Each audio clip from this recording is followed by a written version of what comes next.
Air terjun Curug Melaco di Desa Tabar Manik, Kecamatan Selangit, Kabupaten Musirawas, menawarkan kondisi alam yang sejuk dan alami. Diharapkan hal tersebut dapat dikenal masyarakat luas, sehingga mampu mendongkrak perekonomian warga sekitar. Bagi Anda yang menyukai berwisata ke alam bebas, mungkin air terjun Curug Melaco yang terletak di kawasan Bukit Barisan, Desa Tabar Manik, Kecamatan Selangit, Kabupaten Musirawas bisa dijadikan tempat alternatif untuk dikunjungi. Untuk menuju lokasi dibutuhkan waktu perjalanan dengan kendaraan bermotor selama 15 menit dari pusat desa. Di perjalanan, para pengunjung akan disuguhkan pemandangan indah dari atas bukit.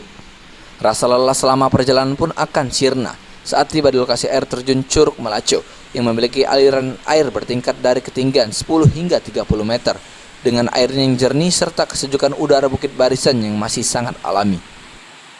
Mengenai wisata ini tentunya kami sebagai penikmat pengunjung sangat suka dan senang dengan wisata ini karena kita mengingat daerah di sekitarnya ini masih alami dan juga airnya itu sangat jernih dan dingin, masih asli pegunungan. Sebagai wisatawan yang datang ke sini tentunya mengenai akses ke tempat ini karena itu sangat juga jauh dan terjal juga mengingat jurang yang banyak menuju ke tempat wisata ini. Tentunya harapan kami itu pemerintah membangun fasilitas untuk mempermudah kami sebagai wisatawan untuk datang ke sini. Ketua Kelompok Sadar Wisata atau Pokdarwis mengatakan, selain Curug Melaco, ada 4 lagi curug yang ada di sini.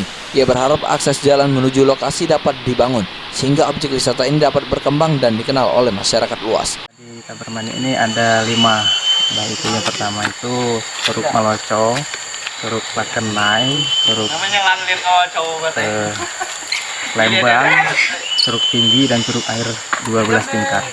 Harapan kita Untuk harapan saat ini kalau untuk kendaraan roda 2 sudah masuk, yang tentunya banyak komplain dari para pengunjung. Kita berharap ada akses kendaraan roda 4 yang bisa masuk. Sebenarnya kita berharap itu bisa meningkatkan perekonomian masyarakat di tempat. Adi Arianza, PAL TV.